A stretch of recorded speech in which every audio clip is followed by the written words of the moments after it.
जय जगन्नाथ। ठाकुर जी की बड़ी कृपा, हम आप सब लोग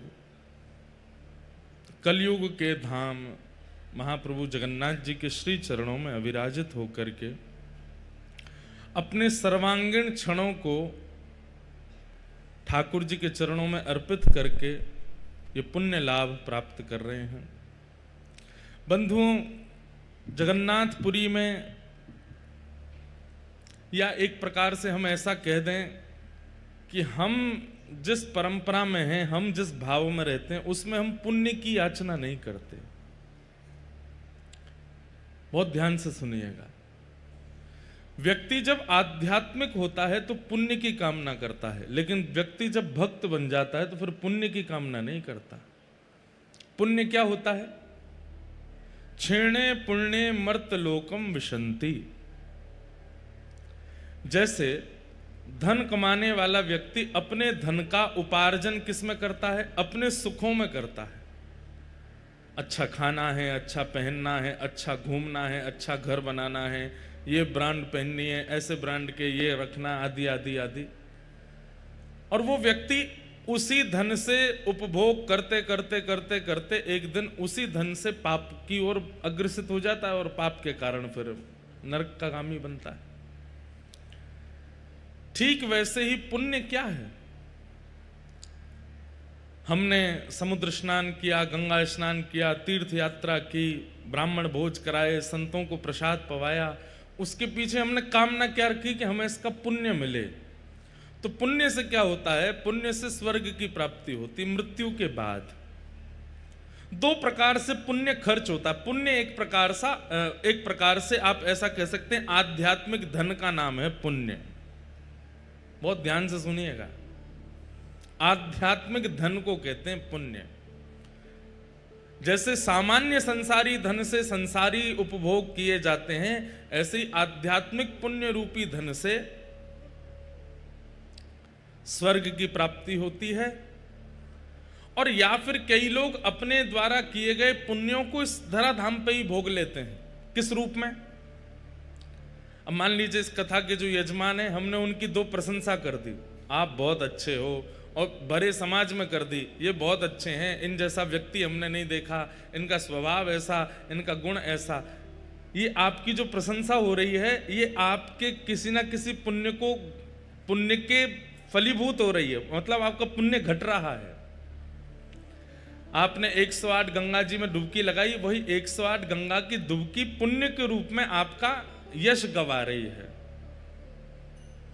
तो कई लोग अपना पुण्य या तो पृथ्वी पर ही खर्च कर लेते हैं, और पृथ्वी पर भी बच जाता है तो उसको स्वर्ग में जाके खर्च करते हैं। लेकिन पुण्य खत्म होते ही मर्त लोकम विशंति, पुनः पृथ्वी पर आना पड़ता है, पुनर्जन्म लेना पड़ता है।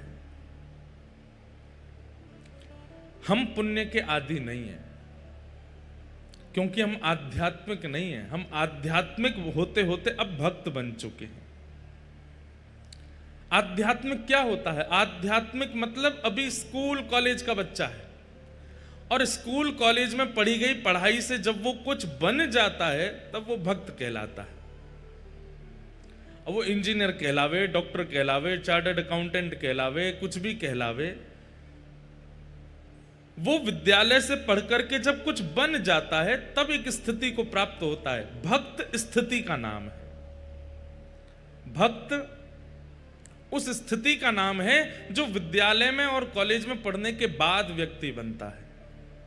हम भक्त हैं, हम अभी स्टूडेंट नहीं हैं।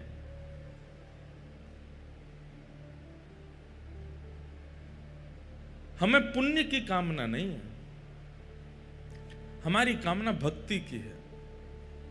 क्योंकि हमें पुण्य प्राप्त करके स्वर्ग की कामना नहीं है, हमें तो भक्ति प्राप्त करके ठाकुर जी के चरणार बिंदों की कामना है।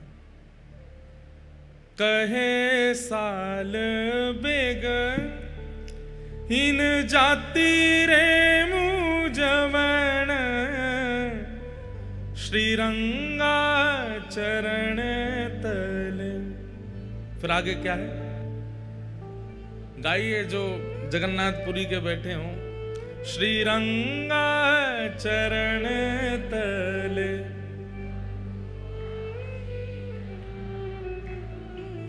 आहे नील शैल प्रबल मत वरण प्रबल मत वरण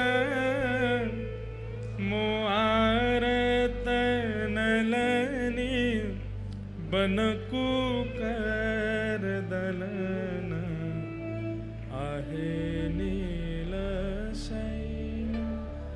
सालबेग एक मुस्लिम परिवार में जन्मे बालक, जिनकी मां तो ब्राह्मणी थी लेकिन पिता कालबेग, जिनके कारण वह भी सालबेग हुए। वह भी इस बात को जानते हैं कि मुझे श्रीरंग यानी कि श्री जगन्नाथ जी से पुण्य की कामना नहीं करनी है। श्रीरंगा चरण तले, और ये चरणों की प्राप्ति आध्यात्मिक व्यक्ति नहीं करता, भक्त व्यक्ति करता है। उसे पुण्यों से मिलने वाली सुख की इच्छा नहीं है। सालबेग की स्तुति में जितने भी प्रकरण सालबेग कहते हैं, उन समस्त प्रकरणों में भैया बैठन दो, बैठ जाओ, बैठ जाओ, विराज जाओ। अब बैठ गए तो बैठन दो, जहां जिसको जगह मिल जाए बैठ जाओ, कथा सुनन दो सबको। क्या बता रहा था मैं? सालबेग जी की स्तुति अगर आप सुनेंगे, अभी अभी सुन ही रहे थे, एक बहन नृत्य कर रही थी, कितना बढ़िया, ठाकुर जी के सब रूपों का उसमें भाव बता रही थी। हमें यह स्तुति बहुत पहले से ही प्रिय लगती है, और आज भी सालबेग जी की समाधि है। श्री जगन्नाथ मंदिर से जब आप गुंडीचा के लिए प्रस्थान करेंगे, गुंडीचा उसको बड़ दंड कहते हैं, बड़ा रास्ता जहां से रथ यात्रा होती है, वहीं पर ही थोड़ी आगे जाकर के मंदिर से गुंडीचा की ओर सीधे हाथ की तरफ देखते चलोगे तो आपको सालबेग जी की समाधि दिखेगी। आज भी महाप्रभु जगन्नाथ जी का रथ वहां रुकता है और सालबेग जी का स्मरण करते हैं। एक बात तो माननी पड़ेगी आपको, प्रेम निभाना कोई ठाकुर जी से सीखे। भैया 10 साल प्रेम निभा लेते हैं लोग, 50 साल प्रेम निभा लेते हैं लोग, 50 तो कोई नहीं निभा पाता आज की डेट में। ज्यादा से ज्यादा प्रेम का निर्वहन व्यक्ति 25 साल भी कर ले तो बहुत बड़ी बात, उसके बाद तो दोनों सहन करते हैं बस एक दूसरे को, प्रेम निभाते नहीं है। उसके बाद तो केवल सहा जाता है, बस ठीक है अब क्या करें, अब निभाना ही है। बुरा नहीं मानिएगा, कई लोगों का प्रेम होता भी है, लेकिन ठाकुर जी जैसा प्रेम कोई नहीं निर्वाह सकता। श्री जयदेव महाप्रभु को महाकाव्य गीत गोविंद लिखे हुए 1000 वर्ष से ऊपर हो गया है। 1000 वर्ष से ठाकुर जी गीत गोविंद को नित्य लपेट करके सोते हैं। इतना बड़ा प्रेमी कोई होगा संसार में? आज भी जयदेव महाप्रभु के द्वारा प्रस्तुत किया गया गीत गोविंद महाप्रभु जी धारण करते हैं। हम लोग कैसे हैं? हमारा प्रेमी जो प्रेम प्रस्तुत कर रहा है, यदि वो रोज एक जैसा प्रेम प्रस्तुत करे तो कल को हमारे मन में आ जाएगा कि भाई तुम कुछ सीखो। वो लोग देखो वो अपनी पत्नी को क्या क्या नया देते हैं, या उनकी पत्नी देखो रोज अपने पति को नया नया भोजन बनाती है, खिलाती है। हमारा प्रेम 2 मिनट में आकलन करने लगता है कौन श्रेष्ठ कौन अश्रेष्ठ। लेकिन दुनिया के लोग आए, दुनिया के लोग गागा करके चले गए, लेकिन महाप्रभु जगन्नाथ जी को आज भी 1000 वर्ष पुराना गीत गोविंद ही प्रिय है। आज भी उस गीत गोविंद को हृदय से लगाते हैं। आप कोई नया भाव गाओगे तो महाप्रभु जी कहेंगे अच्छा है, मुझे ये भी प्रिय है। सालबेग की स्तुति प्रिय है ठाकुर जी को। बलराम दास नाम के एक सखा हुए जगन्नाथ जी के, वो भी बहुत नए नए पद गाते थे, सब प्रिय है, लेकिन महाप्रभु जगन्नाथ जी गीत गोविंद को हृदय से लगा करके रखते हैं। तुम भले ही कितना भी नया प्रस्तुत करो, पर मुझे आज भी 1000 वर्ष पुराना गीत गोविंद जो कि जयदेव महाप्रभु ने, मुझे बहुत प्रिय है।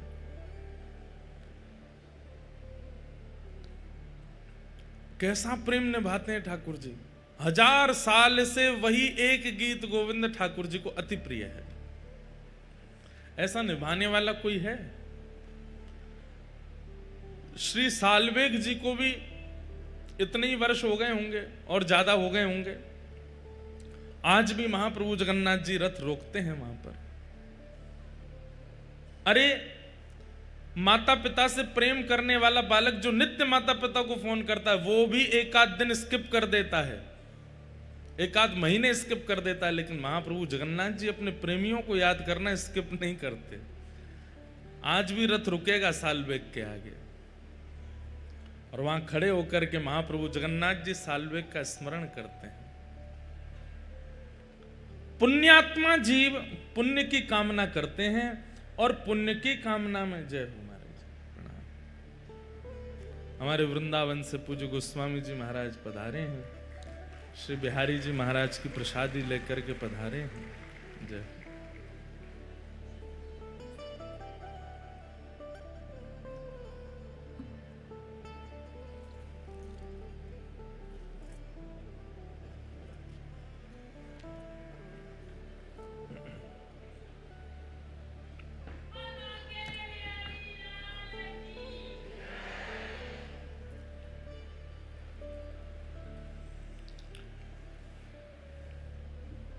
तो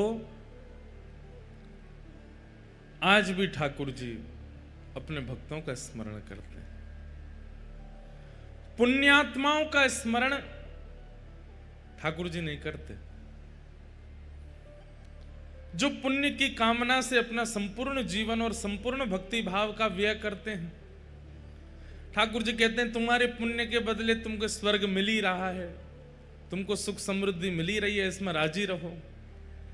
लेकिन जो भक्त भक्ति की कामना करते हैं उन्हें पुण्य नहीं मिलता, उन्हें ज्यादा सुख समृद्धि की कामना भी नहीं होती, वो कष्ट में रहकर के ठाकुर जी का नाम भज लेते हैं। श्री नामाचार्य हरिदास ठाकुर, ध्यान से सुनिएगा, स्वामी श्री हरिदास जी महाराज जिन्होंने श्री कुंज बिहारी लाल जी को प्रकट करके हम सबको दर्शन का सौभाग्य प्राप्त किया, ऐसे ही एक श्री गौड़िया वैष्णव परंपरा के एक आचार्य चरण हुए जिनका नाम था नामाचार्य हरिदास ठाकुर। उनको नाम आचार्य कहा जाता, तो ऐसा नाम गाते थे कि उनका नाम सुनकर के जीव परिवर्तित हो जाते थे। और आश्चर्य की बात, जैसे सालबेग अपने पूर्व भाव से मुस्लिम हैं, ऐसे ही श्री हरिदास ठाकुर भी पहले एक यवन कुल में जन्मे, लेकिन उन पर नाम का ऐसी कृपा हुई, ऐसा प्रभाव हुआ कि नाम का स्मरण करते करते उन्होंने कितनों का आचरण, कितनों का उद्धार कर दिया। तो उनके विषय में एक कथा आती है कि एक मुस्लिम यवन राजा को पता चला कि हमारे कुल बिरादरी का ये बालक है, और ये उनकी भाषा में हम लोगों को काफिर कह देते हैं, जब जिसका अर्थ अच्छा नहीं होता। उनकी भाषा में ये एक प्रकार से अशुभ शब्द है, और वो कहीं ना कहीं हरिनाम जपने वालों को, ठाकुर जी को भजने वालों को, और गैर उनकी परंपरा का पालन करने वालों को वो इसी शब्द से बुलाते हैं। तो वो राजा जो था, यवन राजा, उसने कहा कि हमारी कुल बिरादरी का ये बालक और जो यवन होते हुए ये हरि नाम गाता है, काफिरों के भगवान का नाम गाता है। अपनी पूरी सेना से कहा कि उसको कैसे भी परिवर्तित करो। खूब लोभ दिए, लेकिन हरिदास ठाकुर ने नाम नहीं छोड़ा। तो फिर राजा ने कहा कि एक काम करो, इनको सूली पर चढ़ा दो। ध्यान से सुनिएगा। तो फिर किसी ने कहा कि सूली पर चढ़ाने पर तो बड़ी आसान मृत्यु हो जाएगी, लटकेगा, मर जाएगा। ऐसे अपने कुल बिरादरी का त्याग करने वाले, काफिर बन जाने वाले को तो बहुत दर्दनाक मृत्यु देनी चाहिए। तो बोले क्या दें? बोले बाजार में घुमा घुमा के, हाथ पैरों में हथकड़ी बेड़ियां बांध के, और लोहे की जो क्या बोलते हैं उसको, जो मारते हैं, क्या बोलते हैं, क्या बोलते हैं,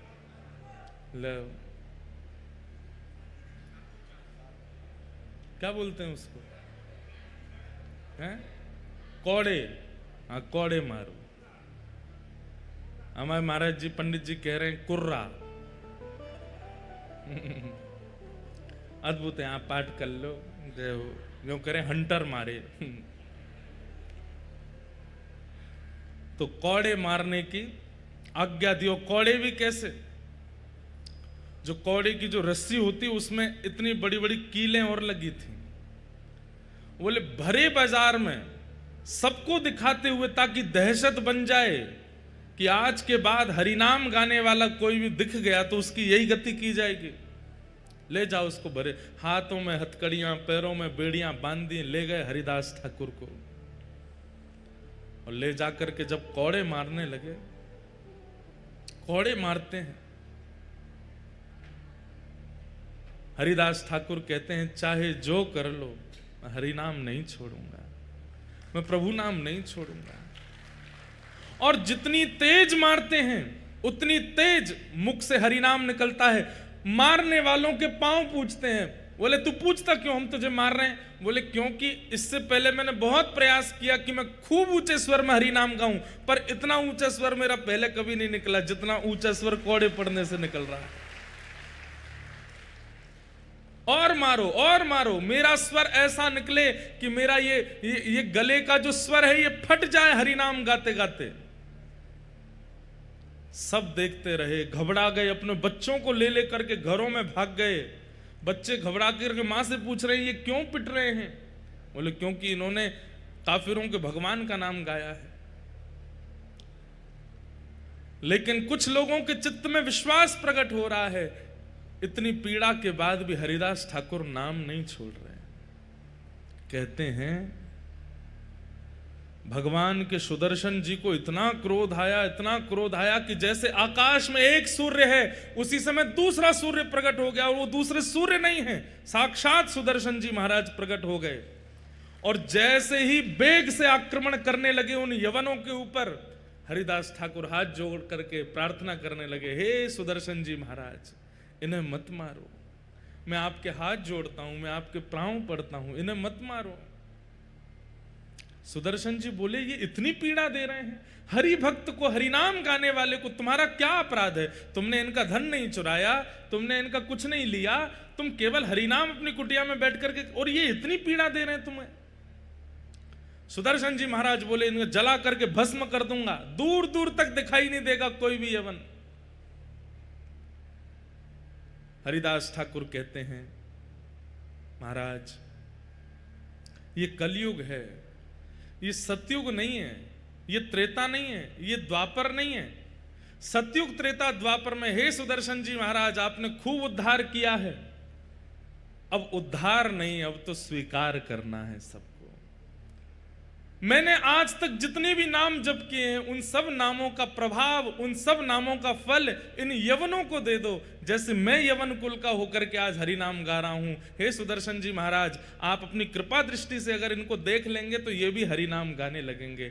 अब उद्धार नहीं करना है, अब तो स्वीकार करना है। कहते हैं इसीलिए महाप्रभु जगन्नाथ जी के बगल में सुदर्शन जी महाराज को आप देखेंगे तो यहां चक्र रूप में सुदर्शन जी नहीं है, जगन्नाथ जी के बगल में एक दंड रूप में, केवल एक डंडे के रूप में सुदर्शन जी महाराज खड़े हैं।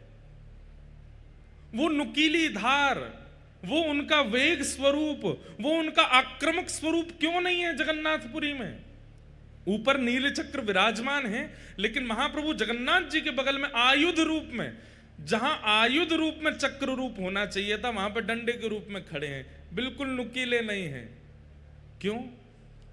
क्योंकि ये कलयुग है, यहां उद्धार नहीं, यहां स्वीकार करना है।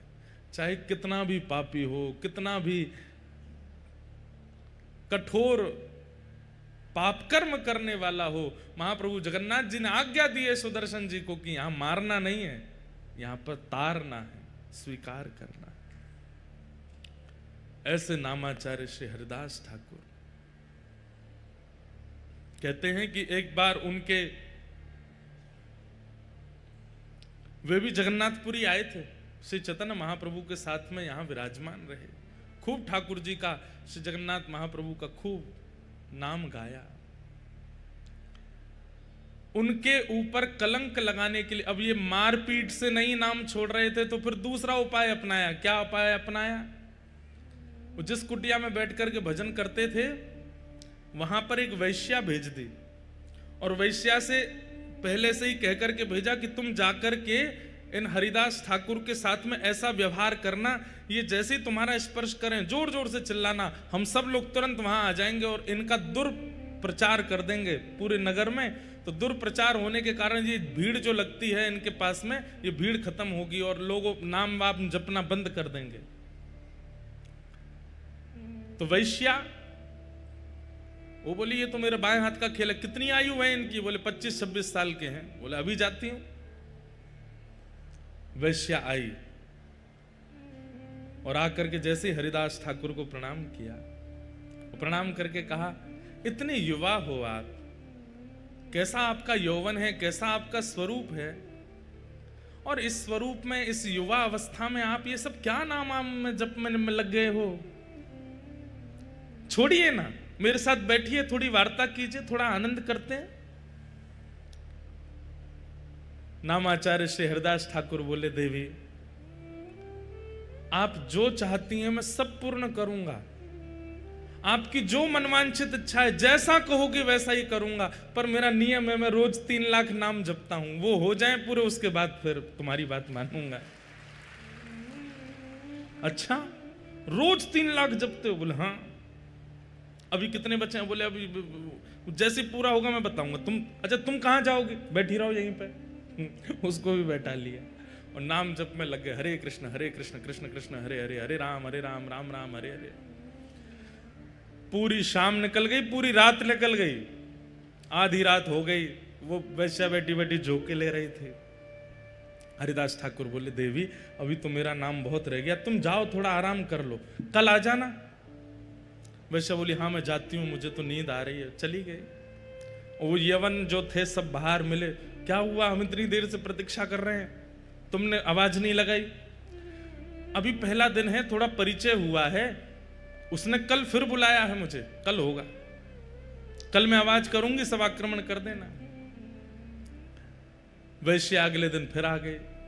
जैसे ही आकर के बैठी, हरिदास ठाकुर नाम जप कर रहे थे, तुरंत आकर के बैठी, अरे अब छोड़िए ना, क्या भजन कर रहे हैं? देवी कल के 3 लाख तो सुबह पूरे हो गए, आज के 3 लाख अभी चल रहे हैं, पहले ये पूरे हो जाएं, इसके बाद मैं तुम्हारी बात सुनूंगा ना। सब लोग इधर देखो, इधर देखो, यहां देखो, हम यहां क्यों बैठे हैं, वो सब व्यवस्था चल रही है, इधर देखो आप लोग, इतनी बढ़िया लीला चल रही है, आप इधर उधर देखने लगते हैं। एक हरिदास ठाकुर हैं, वैश्या सामने बैठी है, वो नाम नहीं छोड़ रहे, यहां झूला आ गया, आप उधर देखने लगते हो, अपने ही व्यवहार पर ताली भी बजा रहे हो।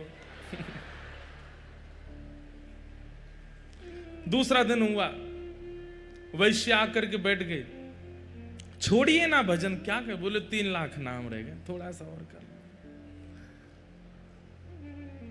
हरिदास ठाकुर पता है क्या करते हैं?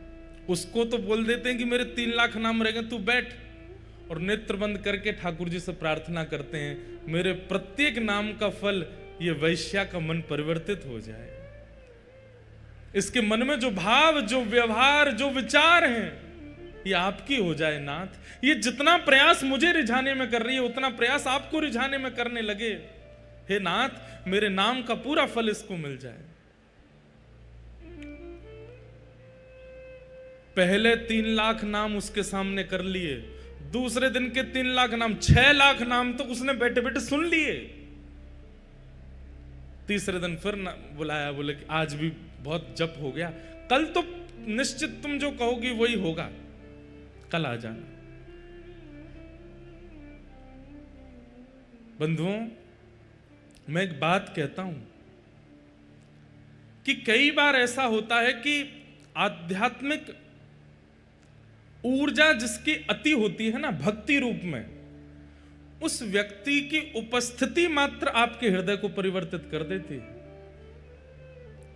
6 लाख नाम सुनने के बाद में उस वैश्या की स्थिति ये हो गई कि उसे अपने पूर्व के किए हुए जो पाप नहीं लगते थे, वो पाप लगने लगे। एक बात बहुत ध्यान से सुनिएगा, गुरु आश्रय, वैष्णव आश्रय,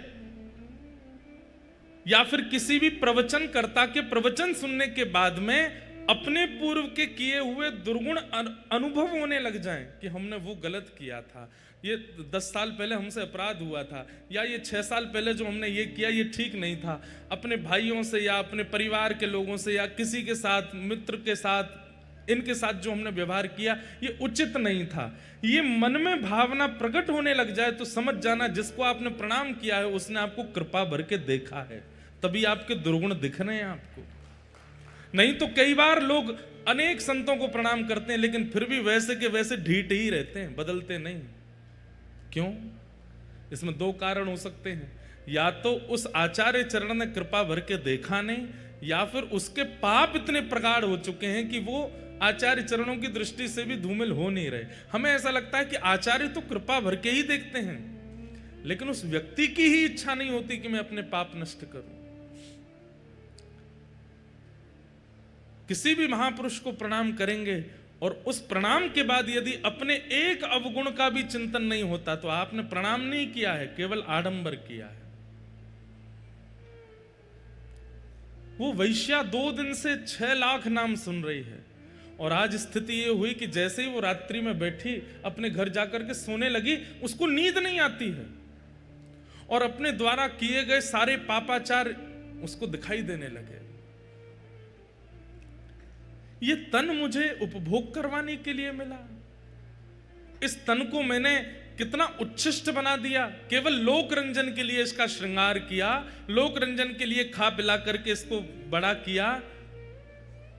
अरे इस तन से यदि हरिनाम किया होता, कहां वो श्री हरिदास ठाकुर 2 दिन से मैं रोज प्रयास करती हूं कि वो कैसे भी मुझ पर आकृष्ट हो जाएं, लेकिन ऐसा क्या है उस हरिनाम में कि उसको छोड़ते नहीं है। वो आज तीसरे दिन आकर्षण करने के लिए नहीं गई है, आज तीसरे दिन वो ये देखने गई है ऐसा क्या है हरि नाम में जो मेरे सौंदर्य भी फीका लग रहा है हरिदास ठाकुर को। तीसरे दिन फिर पहुंच गए, हरिदास ठाकुर, अरे देवी आप आ गए? हाँ मुझे पता है आपका 3 लाख नाम रह गया है ना, वही करोगे आप तो। हाँ देवी, और एक और बात, वो क्या, मैं महीने में 1 करोड़ नाम जपता हूं। तो वैश्या बोली 3 लाख के अनुसार तो 90 लाख ही होने चाहिए आपके नाम, ये 1 करोड़ कैसे हो जाते हैं? बोले क्योंकि महीने के विश्राम दिनों में 3 लाख में मैं कुछ बढ़ोतरी करता हूं, थोड़े जोड़ जोड़ के करता हूं ताकि महीने के विश्राम तक 1 करोड़ पूरे हो जाएं। जैसे एक व्यापारी व्यक्ति हर महीने के अंत में कितना प्रॉफिट हुआ गिनाई करता है, ऐसे ही हम नाम निष्ठ जो होते हैं ना, महीने के अंत में पूरे महीने का नाम इकट्ठा देखते हैं कितना जपा। 1 करोड़ अगर नहीं होता तो फिर 2-3 दिन अंतिम दिन के जो होते हैं उसमें हमें ज्यादा मेहनत करनी पड़ती है ताकि 1 करोड़ हो जाए। ये सब बातें वो बैठ करके सुन रही है, कह रही है ऐसा क्या है इस नाम में।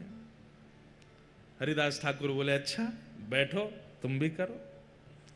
और जैसे ही उसने हरिनाम गाना शुरू किया, नेत्रों से अविरल अश्रुधार गिरने लगे, रोम रोम कंपायमान होने लगा, अपने सारे पाप उसको दृष्टिगोचर होने लगे। अब तो उसे ये चिंता होने लगी कि मेरा उद्धार कैसे होगा।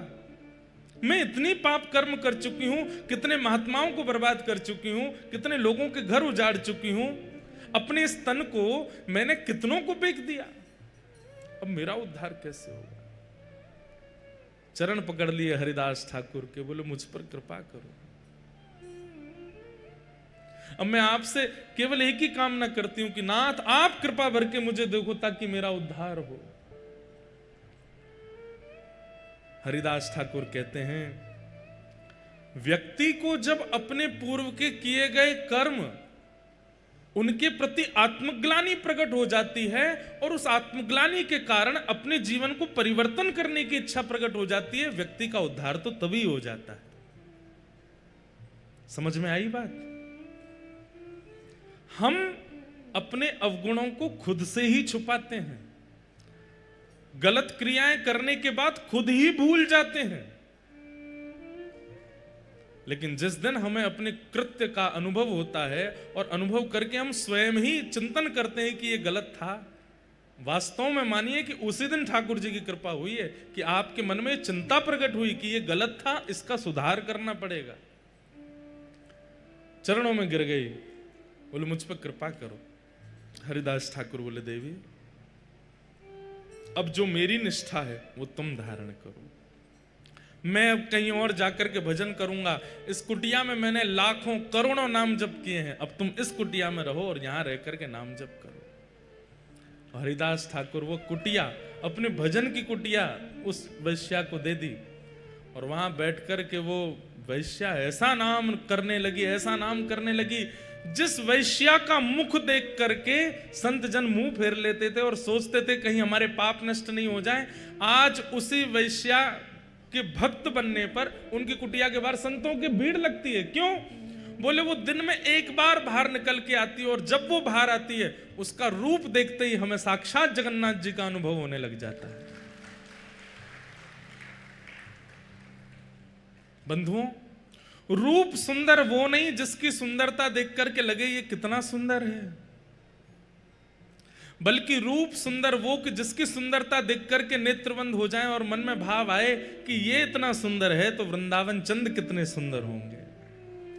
किसी का स्वर सुनकर के ये ना लगे कितना अच्छा गाता है, उसकी वाणी सुनकर के मन में भाव आने लगे कि ये इतना सुंदर गाता है तो श्री मदन मोहन कितना सुंदर गाते होंगे। किसी का श्रृंगार नृत्य देख करके लगे कितना बढ़िया नृत्य कर रहे हैं, लेकिन उस समय मन में ये भाव आवे कि जब रास क्रीड़ा में श्री ठाकुर जी त्रिभंग लली बन करके आते होंगे, जिनके नृत्य पर सूर्य चंद्रमा भी वारे वारे जाते हैं, उनका नृत्य कितना सुंदर होगा। ऐसी स्थिति बनी। आज वही वैश्या जिसकी सुंदरता काम प्रकट करती थी, आज उसकी सुंदरता भक्ति प्रकट कर रही है। ये भजन का प्रभाव है, ये नाम का प्रभाव है।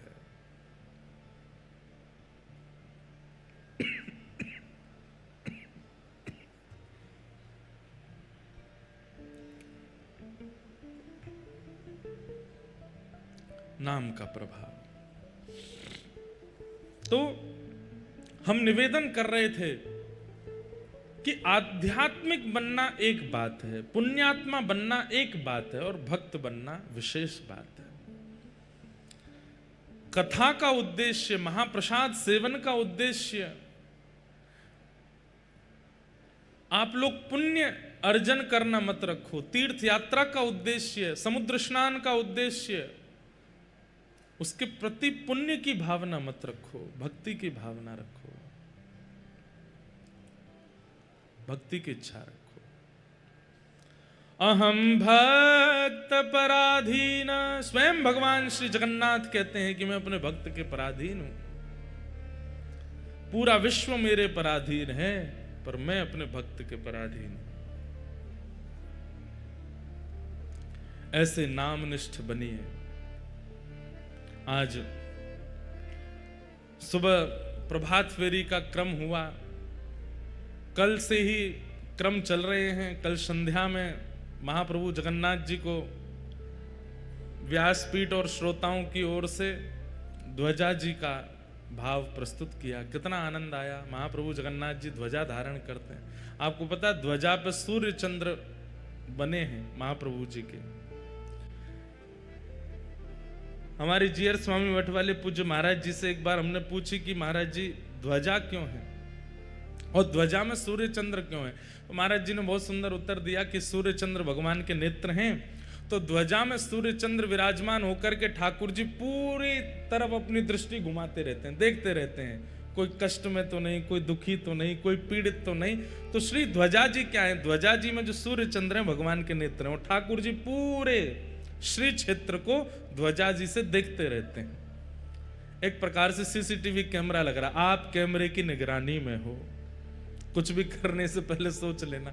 अच्छा, महाप्रभु जगन्नाथ जी की ध्वजा ऐसी है कि आप श्री क्षेत्र किसी कोने में चले जाओ, वो बात अलग है कि गली मोहल्ला में बिल्डिंग इतनी ऊंची है, लेकिन कहीं भी छत पे खड़े हो जाओ आपको ध्वजा जी दिख जाएंगे।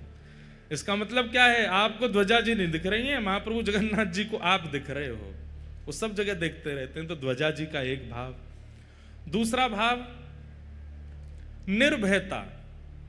ध्वजा जब रोहण होती है, जब फहराती है, तो जहां तक वो दिख रही हैं, इसका मतलब वहां तक महाप्रभु जगन्नाथ जी का क्षेत्र है, वहां तक जगन्नाथ जी की छत्र छाया है। उतने क्षेत्र में किसी को भयभीत होने की आवश्यकता नहीं है। महाप्रभु जगन्नाथ जी हैं। अगर कोई कष्ट भी आ जाए, आप तीर्थ में हैं और कोई कष्ट आ जाए, आप तुरंत देखिए ध्वजा किधर है, और ध्वजा को देख करके जैसे ही आप प्रणाम करेंगे, हमारी बात को विश्वास मानिएगा, एक क्षण बाद में होगा, कष्ट निवृत्त पहले होगा। ध्वजा जी की ये महिमा है। वो ठाकुर जी का हस्तकमल है, छत्र छाया है। ठाकुर जी दूर दूर तक अपने ध्वजा के द्वारा अपना हस्तकमल, अपनी छाया बना करके रखते हैं। कल हमें बता रहे थे, बोले पहले तो महाराज जी इतनी बड़ी ध्वजा थी कि जो ध्वजा जी का अंतिम छोर है वो समुद्र का स्पर्श करते थे, इतनी बड़ी ध्वजा जी। लेकिन फिर कालांतर में यहाँ पर तूफान बहुत आते हैं, आंधी तूफान बहुत आते हैं, फिर क्षतिग्रस्त होने का भाव हो जाता है, फिर नील चक्र पर बहुत भार आ जाता है। और उस काल में भीड़ बहुत कम होती थी, ज्यादा लोग होते नहीं थे। ऐसा कहते हैं कि राजा रानी ध्वजा जी स्पर्श करके समुद्र में गोते लगाते थे, इतनी ऊंची, इतनी लंबी ध्वजा। मैंने कहा बढ़िया है, ध्वजा छोटी हो गई। आज के लोग तो ध्वजा ही पकड़ के भीतर समुद्र में जाते आज तो भीड़ भी इतनी है, तो इसलिए अब फिर ध्वजा जी अब छोटी हैं, अब 14 हाथ की ध्वजा जी। लेकिन हमारे पूज्य जीएस स्वामी मठ वाले महाराज जी ने एक बड़ी विनोद की बात बताई, बड़े आनंद की बात। बोले लाला, सूर्य तो विराजमान है, लेकिन चंद्रमा क्यों विराजमान है? मैंने क्यों विराजमान है? बोले सूर्य तो प्रकाश के प्रतीक है, तो ध्वजा में सूर्य का होना मतलब प्रकाश का प्रतीक है, लेकिन चंद्रमा क्यों है? आपने कहा आप बताओ। बोले चंद्रमा इसलिए है क्योंकि श्री चंद्रमा जी जगन्नाथ महाप्रभु के साले साहब हैं। कौन है? और महालक्ष्मी मैया बार बार नाराज हो जाती हैं जगन्नाथ जी से। तो जब जब लक्ष्मी जी क्रोध करती हैं, किसी बात पर नाराज हो जाती हैं, सुनाती हुई जब आती हैं श्री मंदिर में, तो बलभद्र सुभद्रा जी तो कोने हो जाते हैं, बोले आप ही निपटो दोनों। तब ठाकुर जी धीमे धीमे ऐसे ऊपर देखते हैं, तो लक्ष्मी जी कहती हैं मैं यहां सामने खड़ी हूं, आप ऊपर क्यों देख रहे हैं? बोले आप भी देखो ऊपर। तब लक्ष्मी जी ऊपर देखती हैं तो कहती हैं अरे हमारे भैया इन्होंने सिर पे बैठा रखे हैं, हमारे साले साहब इन्होंने सिर पे बैठा, हमारे भाई साहब इन्होंने सिर पे बैठा रखे हैं। तो कहते हैं महाराज जी बता रहे, बोले कि जगन्नाथ जी ने अपने साले साहब सिर पे बैठा रख के पत्नी को ये बताते हैं, देखो तुम हम पर इतना क्रोध कर रही हो, हम देखो तुम्हारे भैया को सिर पे बैठाए हैं। तो लक्ष्मी जी जब ऊपर देखती हैं तो फिर शांत हो जाती हैं, जितना उनका क्रोध होता है वो सब शांत हो। अच्छा अच्छा कोई बात नहीं, अब की बार कर दिया, आगे से नहीं करना। तो जगन्नाथ जी कहते हैं हाँ आगे से ध्यान रखेंगे। ऊपर से साले साहब मुस्कुरा जाते, वो जीजा जी आपने हमको इसीलिए बैठाया है कि हमारी बहन का कोप कम हो सके। बोला हाँ इसीलिए बैठाए, इस बैठे रहो ऊपर ही। तो इसलिए चंद्रमा विराजमान है कि लक्ष्मी जी को क्रोध आवे तो ठाकुर जी ऊपर देखने लगते हैं और कहते हैं देखो तुम्हारे रिश्तेदार बैठे हमारे सिर पे, है कोई हमारे जैसा प्रेमी जो अपने साले को सिर पे बैठा ले? तो लक्ष्मी जी क्रोध कम कर देती हैं, इसलिए महाप्रभु जी अपने ध्वजा में चंद्रमा धारण करते हैं। ध्वजा धारण कराने के कई भाव हैं। कल बड़े प्रेम से हम आप सब लोगों ने महाप्रभु जगन्नाथ जी को ध्वजा धारण कराई, महाप्रभु जी बड़े प्रसन्न। आज जब सुबह प्रभात फेरी हो रही थी तो जैसे सामने से आपने देखा महाप्रभु, हम उसी मार्ग से आए थे यात्रा में, तो मैं आज कह ही रहा था, चिंता हो रही थी, हम जो बाइक चला रहे उनसे बोले मैंने आज ध्वजा जी लहरा नहीं रही। लेकिन जब हम लोग यात्रा में कीर्तन करते हुए तब भी ध्वजा जी नहीं लहरा रही थी, लेकिन जैसे ही हम सब लोग सन्मुख पहुंचे महाप्रभु जी के, तुरंत तभी ध्वजा जी लहराने लगी। मानो महाप्रभु जी प्रतीक्षा कर रहे थे कि जिनने ध्वजा अर्पित करी है वे सब जब आ जाएंगे तभी लहराएंगे, और सबको देख के मानो प्रसन्नता व्यक्त कर रहे थे।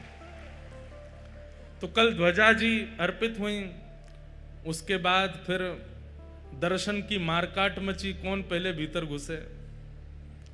अब हमको जहां से ले जाने के लिए मार्ग बनाया था भीतर, वहीं हमारे सबरे ध्वजावारी भी आ गए, हम भी यहीं से ही घुसेंगे। पुलिस वाले बोले एक की परमिशन है, ये 1000 कहाँ से घुसेंगे? हमने कि भैया हमें जान दो यहाँ से। तो इतने ढीठ हो गए कल तो सब, हम भी यहीं से घुसेंगे, आपके संग ही जाएंगे। मैंने आ जाओ भैया। 2-3 बार स्थान परिवर्तित हुए, कभी कहीं से भीतर जाने को मिले नहीं। हमने कि आज महाप्रभु जी दर्शन देंगे नहीं, लेकिन अंदर पहुंचने के बाद पता चला, हम जैसे ही पहुंचे तो गेट बंद हो गए भीतर के। महाप्रभु जगन्नाथ जी को आरती का दर्शन कराना था, इसलिए विलंब करा रहे थे।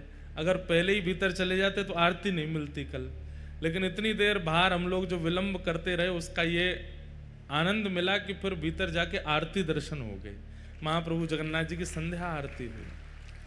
कल ऐसे महाराज बढ़िया ऐसे नवे धुवे लग रहे थे जगन्नाथ जी, जैसे आज बिल्कुल नहा धो करके बिल्कुल श्रृंगार आदि करके बैठे हों, चकाचक सुख दे रहे थे कल। उसके बाद फिर रात्रि में जीयर स्वामी मठ में महाप्रसाद हुआ। महाप्रसाद का नियम है बंधुओं कि वो झूठा नहीं होता। आप सब लोग व्यवस्थित एक एक पत्तल में बैठ करके पा रहे थे, हमको बहुत अच्छा तो लग रहा था, लेकिन महाप्रसाद का नियम ऐसा, एक ही पत्तल में 4 बैठ जाओ।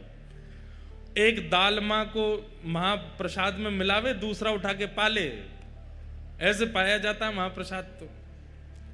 और ये सुख यही बाकी और कहीं भी आप पाएंगे तो वहां आपको बड़ी मर्यादा से ही पाना पड़ेगा। झूठा नहीं उठा सकते, हाथ आपको कहीं भी नहीं लगा सकते, स्पर्श का भाव है, सब चीज अपरस में रहनी पड़ती है, प्रसाद एक ही हाथ से पाना पड़ता है सब कुछ।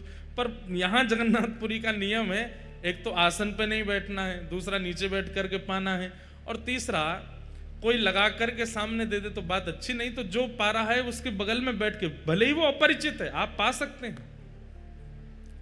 हम जब कल घूम रहे थे वहां 1-2 बार मन तो हुआ एक आध अम्मा के सामने बैठ के हम भी पा लें, पर मैंने कि फिर सबके यहाँ पाना पड़ जाएगा, सब यूँ कहेंगे अम्मा से भी पाओ, इसमें से भी पा के जाओ, और फिर पेट तो नहीं कही है। लेकिन फिर जब हम लोग प्रसाद पाने बैठे सब संग में बैठ गए, किसी की दालमा उठा लें, किसी का भात उठा लें, किसी की खाजा उठा लें। ये महाप्रसाद ऐसे ही पाते। महाप्रसाद कभी अशुद्ध नहीं होता, महाप्रसाद कभी झूठा नहीं होता, इसीलिए वो महाप्रसाद है। एकमात्र जगन्नाथपुरी का ऐसा प्रसाद है जो ठाकुर जी के सन्मुख से लेकर के भक्तजनों के पेट तक पवित्र ही रहता है। वो जीभ पर जाने के बाद भी अशुद्ध नहीं होता, नहीं तो हर वस्तु जीभ पर जाती झूठी हो जाती है, लेकिन महाप्रसाद आपके उदर तक जाने तक भी अपवित्र नहीं होता, वो पवित्र ही रहता है। ऐसा केवल जगन्नाथपुरी का महाप्रसाद है, और कहीं ऐसा संभव नहीं है। ऐसे महाप्रसाद को कल पाया। आज सुबह मंगल ठाकुर जी के सामने हरिनाम संकीर्तन करते हुए सब लोग आए। जगन्नाथपुरी में तो बिना मेहनत किए पसीना आ जाता है। महाप्रभु जगन्नाथ जी ने ऐसा मौसम यहाँ प्रकट कर रखा है कि कोई व्यक्ति कुछ ना करे, केवल बैठ जाए, चलने लग जाए, तो ही उसके सबरे रोमकूप जो हैं खुल जाते हैं, एक एक रोम से। और ये जो पसीना आता है ना, इसमें बड़ी कमजोरी आती है, लेकिन ऐसे में भी कोई नृत्य करे, कोई गावे, तो सोचो उसकी ऊर्जा कितनी होगी। हमारे दिव्यदास भैया तो फिर भी इतना लंबा चौड़ा गाते हुए आए, नृत्य कर रहे थे। मैं जब पहुंचा तो मैं तो एक बार घबरा गया, मैंने कि यहाँ कैसे होगी, छोटी छोटी गली में से होके जा रहे, इतनी संख्या में सब लोग, लेकिन आप सबको देख देख करके ही ऊर्जा प्राप्त हो रही थी। खूब आनंद हुआ। महाप्रभु जगन्नाथ जी के सन्मुख पहुंच करके ऐसा लग रहा था जैसे महाप्रभु चैतन्य और साथ में उनके समस्त भक्त मंडली मिलकर के उन्माद कीर्तन कर रही है, और महाप्रभु जगन्नाथ जी उसे श्रवण कर रहे हैं। खूब आनंद हुआ। आज कथा का चतुर्थ दिवस है, और आज ठाकुर जी का जन्मोत्सव यहाँ होना है। हम लोग अब क्रम पूर्ण कर लें और ठाकुर जी का जन्मोत्सव प्रेम और भाव से आज जगन्नाथपुरी में मनाएंगे। संध्या में कोई विशेष क्रम आज भी नहीं है, क्योंकि सुबह नगर कीर्तन हुआ, अब कथा है, फिर कथा में उत्सव भी है, उत्सव में भी थोड़ा विलंब होगा। तो आप सब लोग बस महाप्रभु जगन्नाथ जी का दर्शन मात्र कर लीजिएगा। कल कुछ ना कुछ क्रम बनाएंगे, कहीं ना कहीं चलेंगे कथा के बाद में, और फिर वहां दर्शन का क्रम रहेगा। एक और सूचना दे दें, आज 20 तारीख है, कल 21 तारीख है, कल श्राद्ध पक्ष का अंतिम दिन है। कल बंधुओं निश्चित ही आप सब लोग अपने अपने पूर्वजों का स्मरण करके और श्री महाप्रसाद और दालमा का थोड़ा थोड़ा भाव लेकर के अपने पूर्वजों का स्मरण करके और जैसे पिंड दान करते हैं वैसे ही महाप्रसाद का ही पिंड बना करके श्री जगन्नाथ जी के महोदधि में ही अर्पित कर देना। अपने पितरों का स्मरण करके कल श्री महोदधि स्नान कर लीजिएगा और कल श्री महोदधि सागर में ही पिंड अर्पित कर देना, ब्राह्मणों को दक्षिणा प्रदान कर देना। महाप्रसाद से यदि आपने अपने पितरों का स्मरण करके महोदधि में वह अर्पित कर दिया, आपके पितरों के आज तक जितने आपने श्राद्ध किए समस्त श्राद्धों का फल पूर्ण हो जाएगा। महाप्रसाद अर्पित कर दीजिए, आपके पितृ आनंदित हो जाएंगे, प्रसन्न हो जाएंगे, तृप्त हो जाएंगे, जितने भी पितृ दोष आदि हैं सब निवृत्त हो जाएगा। महाप्रसाद अर्पित कर दीजिएगा। कल विश्राम दिवस है श्राद्ध पक्ष का। कई बार ऐसा होता है कि आप जब रात्रि में सोते हैं तो आपको सर्प दर्शन होते हैं, सांप दिखते हैं। सांप दिखने के दो कारण हमारे वास्तु विशेषज्ञ और जो एस्ट्रोलॉजर होते हैं वो लोग बताते हैं। एक कारण तो ये बताते हैं कि धन प्राप्त होने वाला है, पर अगर पितृपक्ष में सर्प दर्शन होता है तो उसका एक यह भी संकेत माना जाता है कि आप शायद श्राद्ध अच्छे से कर नहीं रहे हैं, इसलिए पितृ आपको संकेत कर रहे हैं कि हमारा श्राद्ध अच्छे से कर दो। तो सर्पों के द्वारा वो यह दिखाते हैं। और भी उसमें कई क्रम है, पर मूलतः हमें यही पता है कि मानो पितृ ये आज्ञा कर रहे हैं कि थोड़ा श्राद्ध अच्छे से कर दो। तो उसके लिए अब तक तो जो हो गया सो, कल विश्राम है तो कल महाप्रसाद को ही लेकर के आप महोदधि समुद्र नारायण भगवान में अर्पित कर देना और यहीं स्नान करके अपने पितरों को प्रणाम कर लीजिएगा। निश्चित ही महाप्रसाद का एक कण जीवितों को कल्याण कर देता है, तो जो मृतक हैं उन पर तो उद्धार कर ही देगा, सबका मंगलमय होगा। फिर परसों नवरात्रि प्रारंभ हो रही हैं। 22 तारीख को सुबह कथा होगी और फिर संध्या काल में यहां पर गुरु दीक्षा का क्रम होगा। और कई बालक, कई लोग तो यहाँ इसीलिए आए कि हमें धाम में दीक्षा चाहिए। दीक्षा हम बहुत दिनों से गुरु पूर्णिमा के बाद दिल्ली में दी थी, उसके बाद तो अभी तक दे नहीं रहे हैं, पर 22 तारीख को यहाँ दीक्षा का क्रम होगा। जिनके चित्त में प्रगाढ़ इच्छा हो वही दीक्षा लीजिएगा। संध्या काल में दीक्षा का क्रम रखेंगे और जिनकी दीक्षा हो चुकी है वो लोग तो बैठ सकते हैं यहाँ पर जिनकी दीक्षा नहीं है या अन्य संप्रदाय में है वो संध्या काल में नहीं आइएगा। केवल जिनकी दीक्षा होगी वो आएंगे। कल शाम को जिन जिनको दीक्षा लेनी है वे लोग अपना नामांकन करा लीजिएगा। कैसे होगा वो सब आपको पता चल जाएगा। बस नाम अंकित करा के परसों कथा के बाद एक समय दे देंगे, उस समय यहाँ उपस्थित हो जाएंगे महाप्रभु जगन्नाथ जी के चरणों में। और हमारा तो गुरु स्थान भी है, उस भाव से फिर यहाँ 22 तारीख को दीक्षा का क्रम होगा। जिनकी दीक्षा नहीं हुई है, जिनको भावना है, वो यहाँ दीक्षा लीजिएगा। और दीक्षा में 5 संस्कार होते हैं, तप्त, पुण्ड्र, नाम, मंत्र, और जो 5वां संस्कार होगा वो होता है याग। तो याग में अपने इष्ट को प्रणाम किया जाता है, ठाकुर जी को प्रणाम करके अपने एक दुर्गुण का त्याग किया जाता है। वह समस्त दुर्गुण त्याग कर दो तो बहुत अच्छा, पर अपने दुर्गुण का त्याग करके ठाकुर जी के सामने शरणागति की जाती है। तो यहाँ जिन लोगों की दीक्षा होगी उन्हें शरणागति देने के लिए जगन्नाथ मंदिर ही जाना है। दीक्षा लेते ही तुरंत श्री मंदिर जाइए और जाकर के अपने गुरु प्रदत्त नाम को बोल करके महाप्रभु जगन्नाथ जी के सामने याग करना है। कैसे करना है वो हम बता देंगे। तो 22 तारीख को दीक्षा का क्रम होगा। जो जो यहाँ आए हैं दीक्षा के भाव से, वो परसों 22 तारीख को दीक्षा ले लीजिएगा। आइए अब क्रम को आगे ले चलते हैं श्री ठाकुर जी के जन्मोत्सव की ओर। परीक्षित राजा को 7 दिन में मृत्यु का श्राप लगा और श्री सुखदेव जी महाराज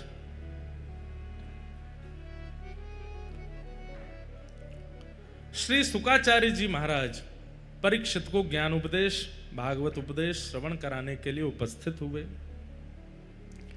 परीक्षित भी मुक्ति की कामना कर रहे थे, 7 दिन में मरने वाली की मुक्ति की उपाय बताओ। पर श्री शुकाचार्य जी ने उनसे कहा कि मुक्ति नहीं, भक्ति मांगो। मुक्ति मतलब मृत्यु के उपरांत भगवान का दर्शन, और भक्ति मतलब जीवित अवस्था में ठाकुर जी का साक्षात्कार। भक्ति की कामना करो। और भक्ति की कामना करते हुए उन्होंने प्रणाम किया और श्री शुकाचार्य जी भागवत श्रवण कराने लगे। सृष्टि प्रसंग बताया। सृष्टि प्रसंग के बाद स्वयंभू मनु शत्रुपा के 3 पुत्री और 2 पुत्र हुए। आकुति, देवभूति, प्रसूति, और 2 पुत्र हुए प्रियव्रत, उत्तानपाद।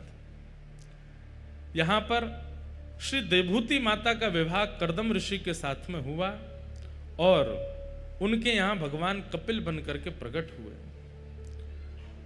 कपिल भगवान ने देवभूति माता को ज्ञान उपदेश किया। उसी ज्ञान उपदेश को सांख्य शास्त्र कहते हैं, दर्शन शास्त्र कहते हैं।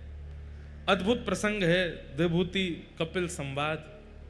इस बार हमारी गुजरात में एक जगह कथा है जिसका नाम है ऊंझा। वहीं अहमदाबाद के और नाथद द्वार के बीच में है ऊंझा। वहीं पास में ही बिंदु सरोवर है। ये बिंदु सरोवर भगवान के ही अश्रु बिंदुओं से निर्मित हुआ। कब निर्मित हुआ?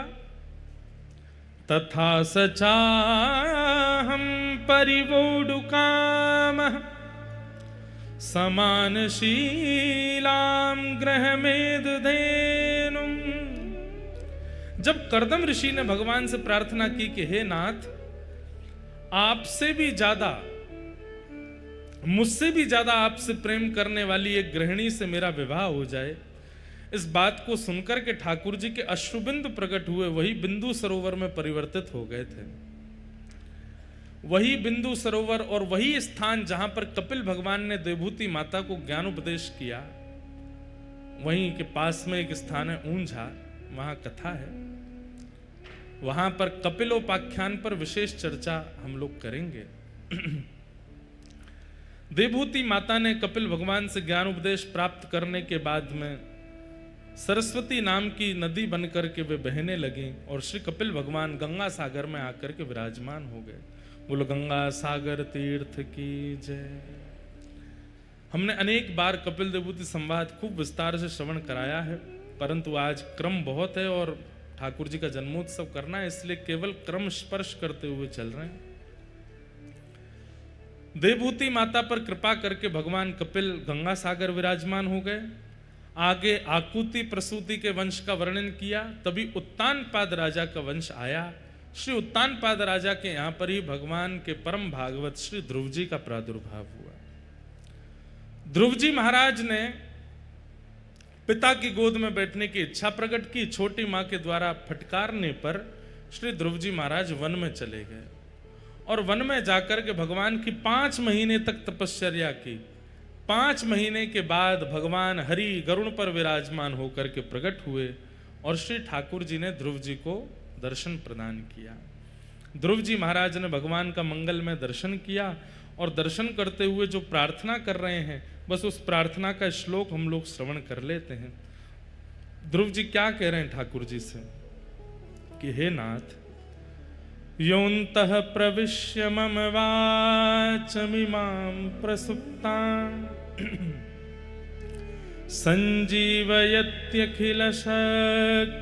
संजीवयत्यखिलशक्तिधरस्वधाम्ना अन्यांसहस्रचरणश्रवणत्वगादीन् प्राणान्नमो भगवते पुरुषाय तुभ्यम्। ध्रुव जी महाराज अपनी स्तुति में एक बात कहते हैं,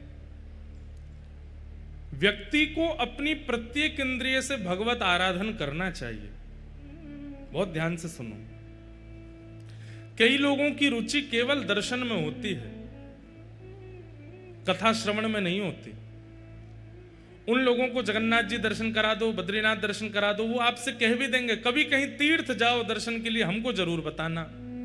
लेकिन आप उनसे कह दोगे कि भाई हम कथा करा रहे हैं, कथा नहीं सुन पाएंगे भैया, कभी कहीं तीर्थ जाओ, धाम में जाओ तो हमको ले चलना, दर्शन हमसे चाहे जितने करा लो, घुमा फिरा चाहे जितना लो, लेकिन कथा बैठ के सुनने के लिए मत कहो। मतलब वो नेत्रों से तो भक्ति करते हैं पर कानों से भक्ति नहीं करते। कई लोगों की दर्शन भक्ति प्रगाढ़ होती है और कई लोगों की नाम भक्ति प्रगाढ़ होती है। बहुत ध्यान से सुनिएगा। नाम भक्ति कैसे? कीर्तन में खूब गवा लो, कीर्तन में खूब नचवा लो, कीर्तन में खूब उन्माद संकीर्तन करा लो, लेकिन कथा सुनने की मत कहो, प्रसाद पाने की मत कहो। क्यों? प्रसाद में स्वाद नहीं आता, महाप्रसाद बढ़िया नहीं लगता, हम तो होटल पर जाके पाएंगे। मतलब एक भक्ति भाव में तो निपुण है पर दूसरे भक्ति भाव में कहीं ना कहीं लेश होता है। ऐसे भक्त को यह मानना चाहिए कि वो ठाकुर जी के द्वारा स्वीकारित नहीं है। अरे जो प्रस्तुत कर दिया जाए हर चीज में अव्वल रहे। मतलब कथा सुनवा लो, सुनने में भी निपुण है, तीर्थ यात्रा करवा लो, तीर्थ यात्रा में भी निपुण है, परिक्रमा करवा लो, परिक्रमा में भी निपुण है, ठाकुर जी का श्रृंगार करवा लो, श्रृंगार में भी निपुण है, ठाकुर जी का नाम गुणगान करवा लो, वो उसमें भी निपुण है। भगवान की किसी भी भक्ति में अपने आप को कम ना समझे, हर स्थिति में प्रगाढ़ रहे। ध्रुव जी महाराज कहते हैं ये भक्त का धर्म होता है।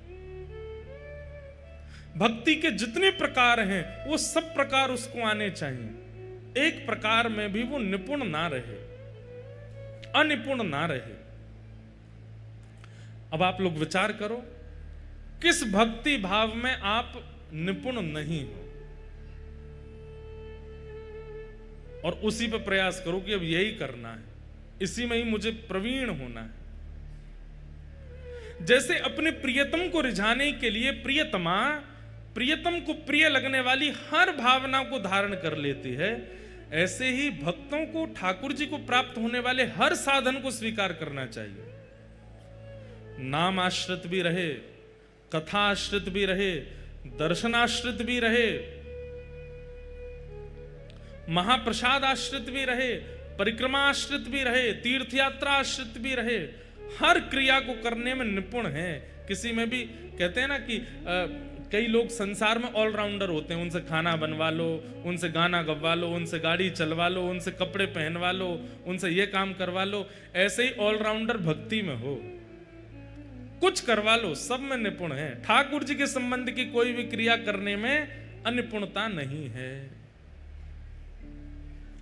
आज ही विचार कीजिए, ऐसी कौन सी भक्ति क्रिया है जिस क्रिया को आप अच्छे से नहीं कर पाते हैं, और उस क्रिया में आज से ही ध्यान लगाना शुरू कीजिए कि ये मुझे अच्छे से करना है। सब लोग इधर देखो, इधर देखो, हम क्या कह रहे हैं वो सुनो, ये तो चलता रहेगा। अपनी एक निष्ठा, भैया आप ये भीतर वाले जो गार्ड साहब इनसे कहो हल्ला नहीं करें, जो वार्ता करनी है बाहर जाके करें, सबको बैठने दें, जहां जगह मिल जाए बैठन दो अब तो सबन को। बस आप लोग ध्यान रखना कि श्री जगन्नाथ महाप्रभु चितचोर हैं, लेकिन कई बार कथाओं में अपने गणों को चैन चोर बना के भेज देते हैं, तो बस उसका ध्यान रखिएगा कि कहीं किसी के आभूषण आदि नहीं चुर जाएं। बाकी तो प्रेम से आप सब लोग जहां जगह मिले बैठ के कथा सुनो। आज नंदोत्सव है इसलिए बीच में ये व्यवस्था है, कल रविवार है, कल और भी लोग होंगे तो कल इसको और व्यवस्थित कर देंगे ताकि सबको बैठ के सुनने को मिले। हम क्या कह रहे हैं, अपनी प्रत्येक भगवत परायण स्थिति को प्रगाढ़ कीजिए। कई लोग हैं वो स्वरूप बहुत अच्छा बनाते हैं, तिलक बहुत अच्छा लगाते हैं, तिलक अच्छा लगाएंगे, ये बढ़िया, शिखा बढ़िया सजा के रखेंगे, केश आदि बढ़िया बना करके रखेंगे, कपड़े उपड़े बिल्कुल ऐसे पहन के, महाराज देखते ही लगता है कि शंकराचार्य जी के बाद यही हैं। इनको देख करके, उनकी चाल आदि देख करके यूं लगता आहा कितना भक्त आ रहा है। यहाँ पर रुद्राक्ष पहन करके घूमेंगे, पैरों में भी बढ़िया कुछ पहन लेते हैं, बहुत बढ़िया श्रृंगार करके घूमते हैं। अब आप श्रृंगार में तो निपुण हो, आप देखने में तो लग रहे हो कि ठाकुर जी के भक्तों पर, भीतर बिल्कुल भक्ति नहीं है। आपको कार्य करना चाहिए। भैया ठाकुर जी के हम हैं, ये केवल संसार को नहीं दिखाओ, ठाकुर जी को भी दिखाओ कि तुम उनके हो। आजकल प्रभाव बांटने में हम लोग इतने निपुण रहते हैं, सबको दिखना चाहिए कि मैं भक्त हूं। सबको तो दिख गया, जगन्नाथ जी कह रहे हैं मोह तो पता ही नहीं चली कि तू मेरा भक्त है। कभी तेने भजन नहीं कियो, कभी तेने मेरे दर्शन नहीं किए, कभी तेने महाप्रसाद नहीं पायो, और ये पूरी दुनिया ऐसे ही गा रही है कि तू मेरा भक्त है। महाप्रभु जगन्नाथ जी भी कहते, अच्छा किसकी चर्चा हो रही है बाहर? बोले फलाने की चर्चा हो रही। अच्छा वो भक्त है मेरा? दाऊदा तक के हम्बे लाला चर्चा तो यही है। अरे भैया बाहर ते भक्त दिख रहा है, भीतर ते तो कभी मुख स्मरण कियो ने। जिन भेषा मारो सावरो रीझे, जिन भेषा मारो सावरो रीझे। अब वैसे तो मीराबाई की पंक्ति है, यहां भेष में सब आ रहा है, कर्म भी आ रहा है। जिन कर्मों से मेरे सांवरे रीझ हैं, जिन क्रियाओं से मेरे सांवरे रीझ हैं, जिन व्यवहार से मेरे सांवरे रीझ हैं, सब कुछ आ जाता है भेष के अंदर। इसमें लोक रंजन की भावना नहीं होनी चाहिए। मेरे ठाकुर जी रीझ हैं। श्री बलराम दास जी जगन्नाथ महाप्रभु के परम भक्त हुए। उनको सेवा मिली थी कि जगन्नाथ जी के सामने बैठ के पद गाते थे, और जगन्नाथ जी बड़े प्रसन्न होकर के बलराम दास जी को सुनते थे। लेकिन एक दिन उन्होंने देखा कि घुंघरुओं की आवाज आ रही है, वो पद गा रहे हैं, घुंघरू बज रहे हैं। जैसे ही उन्होंने पीछे मुड़ करके देखा तो एक परम सुंदरी उनके उस राग पर नृत्य कर रही थी। बलराम दास जी बोले कितना अच्छा नाच रही है। अब बलराम दास जी का मन क्या हो गया, अभी तक तो गाते थे कि जगन्नाथ जी रीझ हैं, अब किस लिए गाने लगे? ये रीझे ताकि बढ़िया नाचे और बढ़िया नृत्य करे और बढ़िया। अब तो अगले दिन दोनों की मिली भगत हो गई, बलराम दास जी बैठ करके गाते और वो नृत्य करने आती। तीसरे दिन तो दोनों में चर्चा शुरू हो गई। बलराम दास जी कहते कल तुम पीले वस्त्र पहन के आना, कल मैं चंदन का भाव गाऊंगा और तुम उस पर नृत्य करना, परसों तुम ये पहन के आना। अब जगन्नाथ जी तो किनारे हो गए। बलराम दास जी का मुख्य उद्देश्य क्या हो गया? मंदिर का आश्रय लेते हैं, जगन्नाथ जी की सन्निधि लेते हैं, पर गाते किसके लिए? कन्या के लिए। जगन्नाथ जी बोले अच्छा, आज तक तो हमको रिझाते थे, अब इनको रिझाने के लिए गा रहे हो। बंधुओं ये बात मुझ पे भी लागू होती है, और अपनी वाणी की सेवा करने वाले हर उस व्यक्ति पर लागू होती है जिसकी वाणी सुन करके हजारों असंख्य लोग भगवत शरणागति लेते हैं। आपकी वाणी का प्रयोग किसी जन के रंजन के लिए नहीं होना चाहिए। ये मुझसे रीझें, वो मुझसे रीझें, वो मुझसे रीझें, नहीं। मैं ऐसी बात कहूं कि मेरी बात सुन के इन सबके चित्त से जगन्नाथ जी रीझें, इन सबके चित्त का भाव ऐसा बने। नहीं तो जो बलराम दास जी के साथ हुआ वो मेरे साथ भी होगा। अब मेरे मन में भाव आ जाए, एक व्यक्ति विशेष के लिए मैं कथा कहने लग जाऊं कि ये रीझना चाहिए, ये रीझेगा तो ये भी कथा कराएगा, ये कथा कराएगा तो इतनी दक्षिणा देगा, उसी समय कथा का भाव नष्ट हो जाएगा, एक व्यक्ति भी परिवर्तित नहीं हो पाएगा। इसलिए कोई प्रशंसा वाली बात नहीं। हमको कोई बोलता है ना आज कथा में ये आने वाले हैं, आज कथा में ये विशिष्ट व्यक्ति आएंगे, आज कथा में मुख्यमंत्री जी आने वाले हैं, तो हम कह देते हैं कथा के विश्राम में आ जाएंगे। क्यों? क्योंकि मध्य में आए और सन्मुख बैठे, कहीं मेरे मन में भाव आ गया कि इनको ये बात समझ में आनी चाहिए, तो कथा उनके लिए हो जाएगी, वो नहीं होना चाहिए। विश्राम में आ जाए। लोक रंजन नहीं, जन रंजन नहीं, हरि रंजन होना चाहिए। ठाकुर जी रीझे। अरे भैया 5 लोग आपके कथा सुनकर के आनंदित हो गए, रीझ गए। 5 लोग कल को आपके बारे में कुछ गलत सुनेंगे तो 5 ही गाली भी देंगे, लेकिन महाप्रभु जगन्नाथ जी एक बार रीझ गए, कल को पूरी दुनिया आपकी विपरीत हो जाएगी, महाप्रभु जगन्नाथ जी भी तब भी आपकी साइड ही लेंगे। बोले मैं या तो रीझो भयो हूं, या को त्याग कैसे कर सकूं? आज भले ही पूरी दुनिया इसके विपरीत है, पर मैं या के संग हूं। महाप्रभु जगन्नाथ जी ऐसे प्रेमी हैं। तो बलराम दास जी कन्या का रंजन करने लगे। दोनों में मित्रता इतनी बढ़ गई कि अब तो प्रेम हो गया। और प्रेम नहीं हुआ, संसारी प्यार हुआ। अब तो मंदिर जाना भी बंद कर दिया। कभी समुद्र के तट पे घूम रहे हैं, कभी कहीं घूम रहे हैं, कभी कहीं डोल रहे हैं। अब पुजारी लोग प्रतीक्षा करते, बलराम दास अब सेवा करने नहीं आता।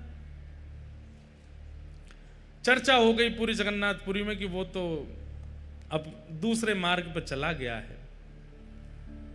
लेकिन एक दिन, जिस दिन रथ यात्रा होनी थी, उस दिन अचानक सुबह उठे बलराम दास जी, सोचने लगे आज रथ यात्रा है। मेरा बालपन से एक सौभाग्य रहा कि मैं बचपन से ही महाप्रभु जगन्नाथ जी के सामने गाता हूं और मेरे गायन के बाद ही रथ खिंचता है, और मैं अभी तक सो रहा हूं, अभी तक पड़ा हूं। ये मेरा जीवन को क्या हो गया, ये मेरे व्यवहार को क्या हो गया? मैंने महाप्रभु जगन्नाथ जी की जगह किसी और को प्रधानता दे दी। और उसी समय मन, ठाकुर जी कहते हैं ना, नमे भक्त्या प्रणश्यति। इस बात को ध्यान रखिएगा। एक बार कोई ठाकुर जी की शरणागति ले लेता है, उसके बाद अगर उस भक्त का पतन भी होता है तो ठाकुर जी कुछ शिक्षा दिलाने के लिए पतन करा रहे हैं, लेकिन उसको बचा लेंगे, ये बात निश्चित है। ये बात निश्चित है। आपने एक बार यदि हृदय से जगन्नाथ जी को पा लिया है, एक बार हृदय से जगन्नाथ जी को पुकार लिया है, उसके बाद यदि आपका पतन भी हो रहा होगा, चिंता मत करना, महाप्रभु जी बचा लेंगे। वो पतन इसलिए करवा रहे हैं कि आपको कुछ शिक्षा मिले। बलराम दास जी को आज बोध हुआ कि ये मैंने क्या किया। जो राग, जो सेवा, जो गायन, जो स्वर महाप्रभु जी के लिए था, उससे एक जन का रंजन करने लगा मैं। दौड़ करके गए रथ यात्रा के आगे गाने के लिए, लेकिन आज पुजारियों ने उनको बैठने नहीं दिया। बोले कि अरे तुम अपने पद से भ्रष्ट हो चुके हो, तुमको अधिकार नहीं महाप्रभु जी के सामने गाने का, जाओ उसी के सामने गाओ जिसके सामने गाते हो। बहुत रोए। समुद्र के तट पर आकर के बालुका के रथ बना करके और श्री बालुका के ही जगन्नाथ जी विराजमान कर दिए और कहे महाप्रभु जी मुझसे अपराध हो गया। आपको रिझाने के लिए गाता था, पर एक अन्य को रिझाने के लिए गाने लगा, मुझसे अपराध हो गया। मेरी ये सेवा बचपन से चली आई है रथ यात्रा के आगे गाने की, लेकिन आज वो सेवा पूरी नहीं हो पाई। कृपा करके इस बालुका के रथ में ही मेरी सेवा को स्वीकार करो। और जैसे ही गाना प्रारंभ किया, महाप्रभु जी का रथ रुक गया। सबने आके प्रणाम किया, बोले जय जय, लाखों लोग रथ खींच रहे हैं, आप आगे क्यों नहीं बढ़ते? महाप्रभु जी कहने लगे क्योंकि मेरी रथ यात्रा तो आज समुद्र के तट पर बलराम दास कर रहा है, मेरा रथ वहां चल रहा है। आज मेरी रथ की सेवा वहां हो रही है। वहां से बलराम दास को लेकर के आओ, जब वो मेरे सन्मुख आके बैठेगा तब मेरा रथ आगे बढ़ेगा। बलराम दास जी को लेकर के आए और महाप्रभु जी का रथ बढ़ा। कोई भी भावना, कोई भी भाव, कोई भी हृदय के वस्तु, उसमें एक ही भाव हो। जिन भेषा मारो सावरो रीझ है, जिन भेषा मारो सावरो रीझ है, जिन भेषा मेरो गिरधर रीझ है, जिन भेषा मेरो गिरधर रीझ है, जिन भेषा श्री जगन्नाथ जू रीझ है, जिन भेषा जगन्नाथ जू रीझ है, जिन भेषा जगन्नाथ जू रीझ है, जिन भेषा जगन्नाथ जू रीझ है, मैं सोही भेष धरूंगी हो, मैं तो सोही भेष धरूंगी हो, मैं तो सोही भेष धरूंगी हो, मैं तो सोही भेष धरूंगी। अरे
कहो तो कुसुमल साड़ी रंगावा, कहो तो कुसुमल साड़ी रंगावा, हाँ कहो तो कुसुमल साड़ी रंगावा, कहो तो कुसुमल साड़ी रंगावा, ओ कहो तो भगवा भेष,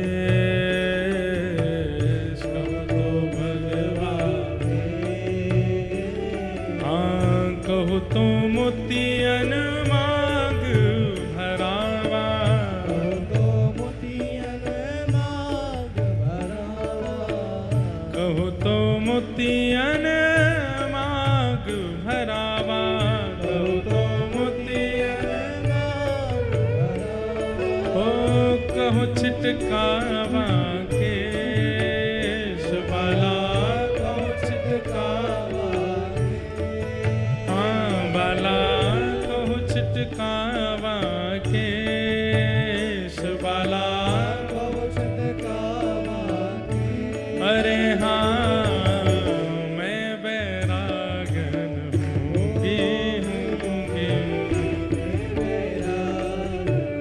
ओ हूँगी मैं बैरागन हूँगी हूँगी, ओ बाला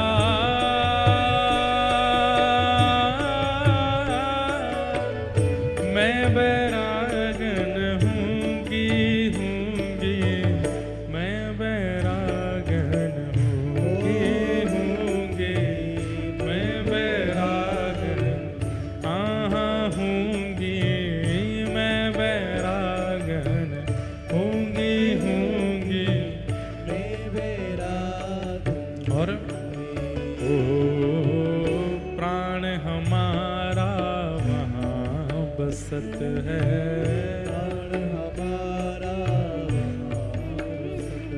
ओ प्राण हमारा वहाँ बसत है, प्राण हमारा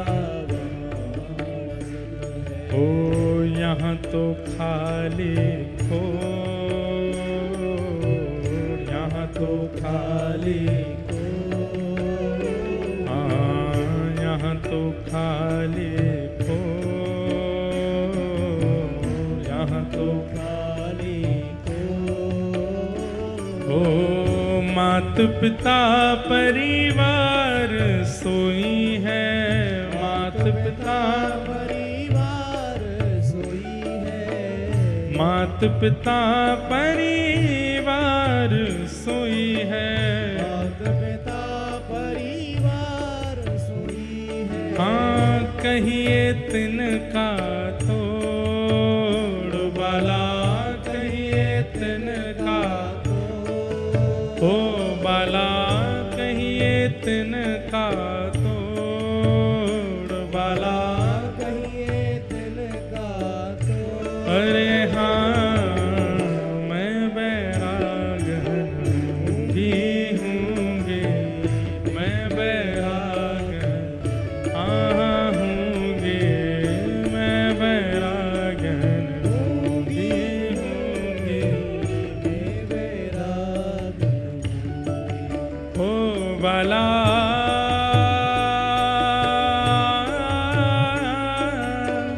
मैं बैरागन हूँगी हूँगी, मैं बैरागन हूँगी हूँगी, मैं बैरागन हाँ हूँगी, मैं बैरागन हूँगी हूँगी,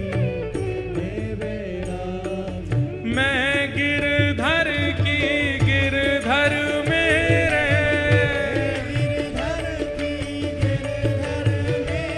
हाँ मैं गिरधर की गिरधर मेरे, हे मैं गिरधर की गिरधर मेरे, हे मैं गिरधर की गिरधर मेरे, हे मैं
हमारी प्रत्येक क्रिया हरि प्रसन्नता के लिए हो जाए।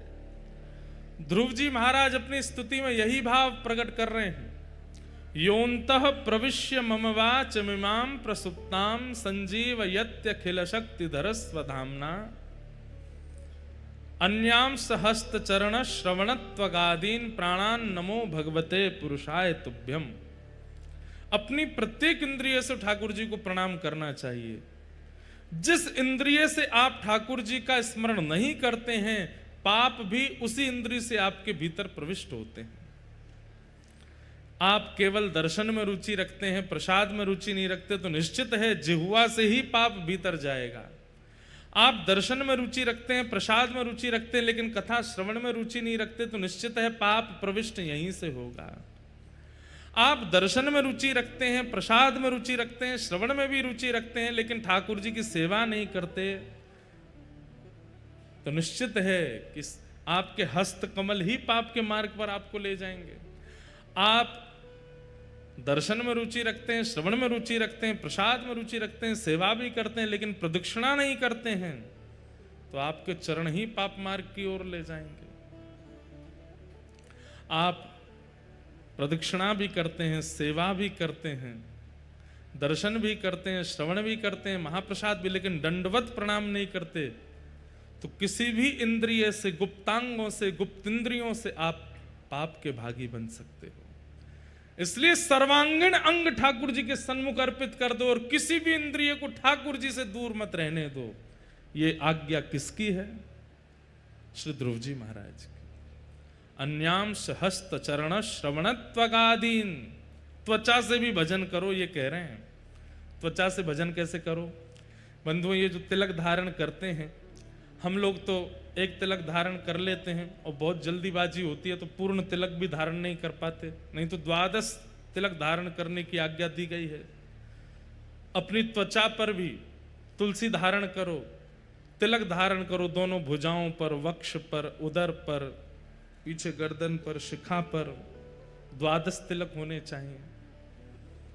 इन अंगों पर, इस त्वचा पर धोती धारण करना, बगलबंदी धारण करना, भगवत प्रसाद माला धारण करना, यह भी त्वचा से किया गया भगवत भजन है। प्रत्येक इंद्रिय से ठाकुर जी को भजो। भगवान की मंगलमयी स्तुति गाकर के श्री ध्रुव जी महाराज ने ठाकुर जी को प्रसन्न किया।